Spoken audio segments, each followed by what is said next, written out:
morning. Once again, I am out on my morning constitutional, and I thought you all might enjoy a new prison story. Yay! So, today's prison story took place at the East Baton Rouge Parish Prison, where I was for 2 years, because my judge, appropriately enough, got cancer of the ass shortly after I pleaded guilty. And I was forced to wait in county lockup, essentially, for 2 years. However, it wasn't the worst 2 years of my life. I spent it on a line called L2, which at the time was a protected custody homosexual only line. So basically, it was like a ratchet version of RuPaul's Drag Race with me and 19 transsexual crack whores. Mad love to them. So, uh, one of these lovely young women was named Lil Bit.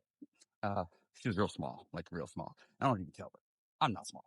So, uh, I was a federal inmate, which meant I could leave the unit upon request by just claiming a medical emergency. So I would do things like go up to the door and knock on it and go like, "Hey, I'm bleeding out my booty hole. Y'all got to let me go to medical." And I'd do it every day. Now see, for normal inmates, that would cost $75, but thank you, Medicaid. It paid for it all. So I would essentially get let out of the unit and walk to the next guard shack. And in between, there'd be one or two lines full of straight boys. And I mean like prison worked out hot straight boys. And of course, they they not getting no poontang, so they're all trying to get their dick sucked. And Miss Frank was about it. Cause at the time, I didn't know how long I was gonna be in prison. My sentence range could go up to 21 years. And I hadn't gotten any of the benefits that I would later get that would drop my sentence down to only 8 years. So I didn't know. So I was like, fuck it. I'm gonna suck some dick. So all these hot boys would be putting their dicks out between the bars and like, "Hey, Snow Bunny! Hey, Snow Bunny!" I had a full beard and long hair too. It was crazy. And they'd call out to me, Miss Frank, come suck this dick." And of course, Miss Frank would oblige. And there was one of these guys. He was like 5'7", tiny, but adorable little murderer named Ziggy. And I won't tell you his real name though, because I think he's still in prison. And if he's not, he probably doesn't want this publicized. So he had a dick like a baseball bat and would just swing it at me, begging. And I wasn't special. He'd do it for all the girls. And 8 years. So I didn't know. So I was like, fuck it. I'm gonna suck some dick. So all these hot boys would be putting their dicks out between the bars and like, "Hey, Snow Bunny! Hey, Snow Bunny!" I had a full beard and long hair too. It was crazy.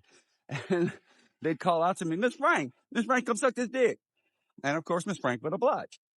And there was one of these guys. He was like 5'7", tiny, but adorable little murderer named Ziggy.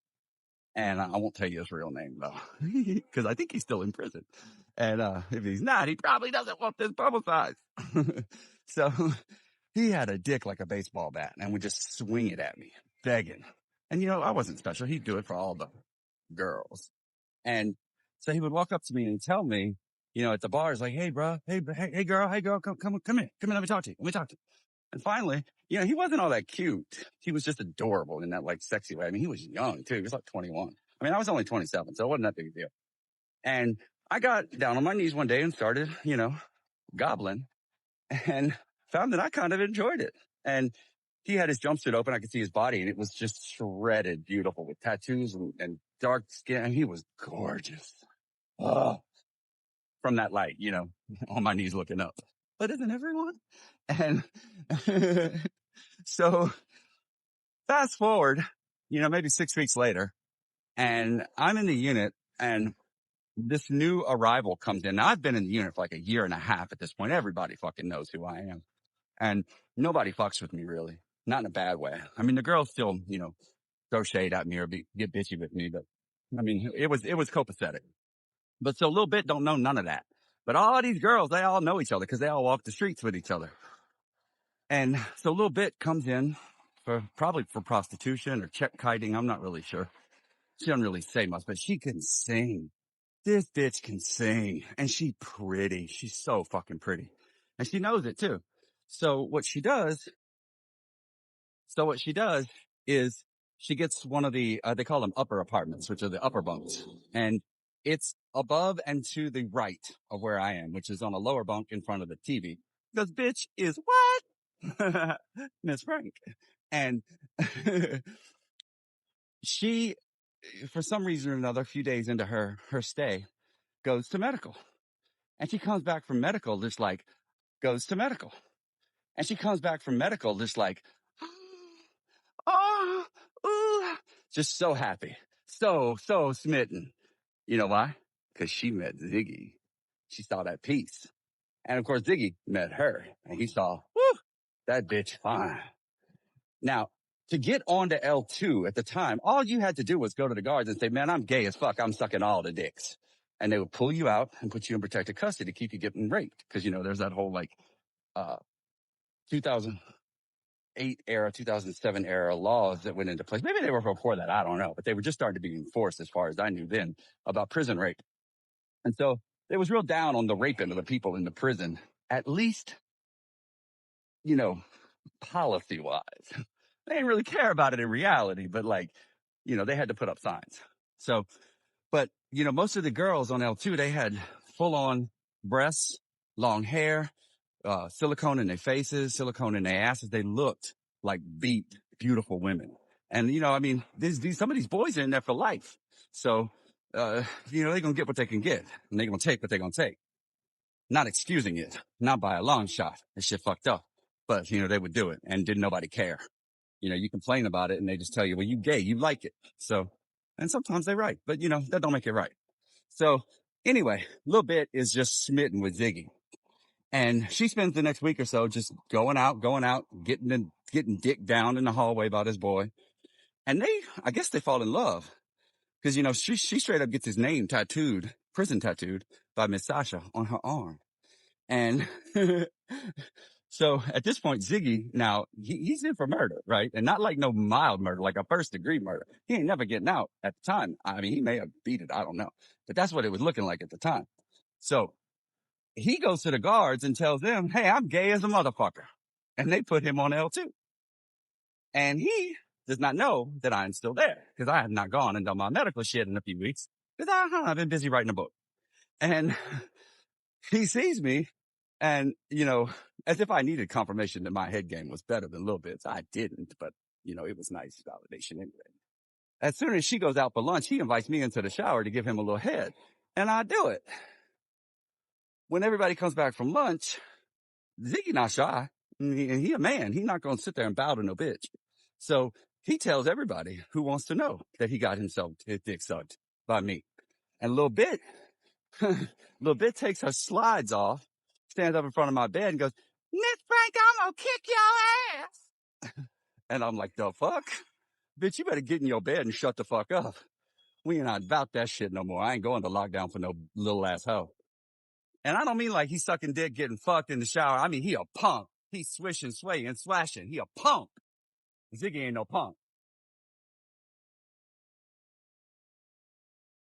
So Ziggy and her are standing in front of one of the windows in the unit with Ziggy up against the window and she in front of him, just all, sassy like.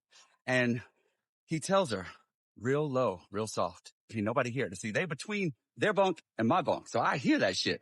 He goes, don't you fucking call me a punk no more. I'm going to knock your ass out. I'm going to break your fucking jaw.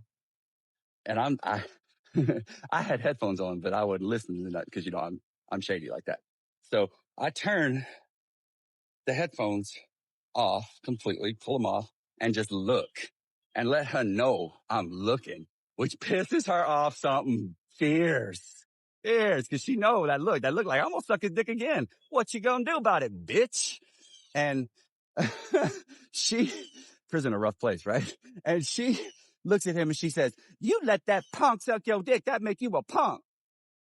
Because, most of these girls, they don't think of themselves as gay. They don't think of themselves as punks. They think of themselves as women. And most of the men treat them that way. They're females. I got treated that way sometimes. I ain't no female.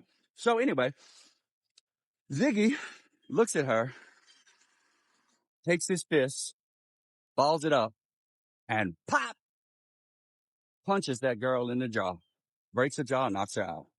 Now, I should let you know that earlier that day, when everything was fine. I mean, not that day, like a week ago, before all of this started, before I ever got me some Ziggy in the shower again, and before she found out about it, there was a particular song on the radio all the time. It was Miss Carrie Hilson, Mr. Kanye West, and Mr. Neo. Knock, knocks you down. And little bit, I told you, the bitch can sing. She was just singing that song. She was so in love. She was just singing, sometimes love knocks you down. Well, you know what I did. That girl is on the floor, clutching her jaw, just broken. And I didn't have any space for her. I stood over that bitch and I said,